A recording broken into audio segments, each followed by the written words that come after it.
সেখানে এক জোড়া ঘুঘু এসেছে। এসে তারা খাচ্ছে।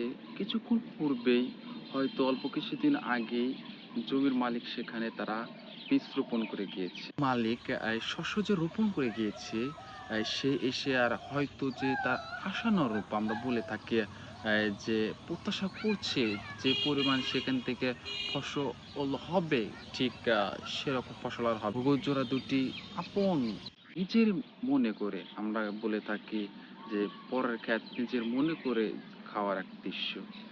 ঘুঘুর জোড়া দুটি আপন যে নিজের মনে করে তৃপ্তিতে তারা খাচ্ছে একসাথে আনন্দ করে।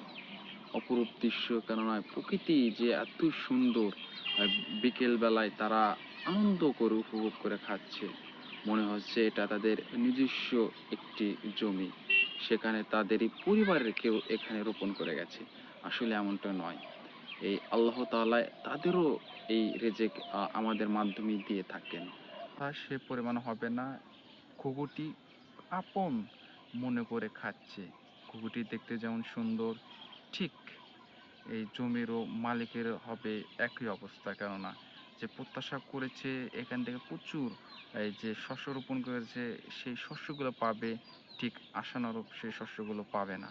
আমরা দেখতে পাচ্ছি ওই পাশে তারা খাচ্ছে না। দুটি ঘুঘু উড়ে এসে একসঙ্গে তারা খুবই সুন্দর পেলে তাদের যে আনন্দ এবং তাদের যে আহার আমরা বলে থাকি, তাদের যে রিজিক, সেগুলো খাচ্ছেন। একটি উড়ে গিয়েছে, ওখানে এসে খাচ্ছে। খুবই সুন্দর এই ঘুঘুটি। আপনাদের দেখা যাচ্ছে শালিক পাখি, সেও এসেছে নিজের জমি মনে করে তারা খাচ্ছে। আর যখন অঙ্কুরোদ্গমন হবে আমরা বলে থাকি ছোট ছোট চারা হবে, তখন পর্যাপ্ত হবে না এই শস্যগুলো তারা খাওয়ার কারণে জমিতে একদম ফাঁকা হয়ে যাবে, বা যে পরিমাণ হওয়ার কথা সে পরিমাণ হবে না।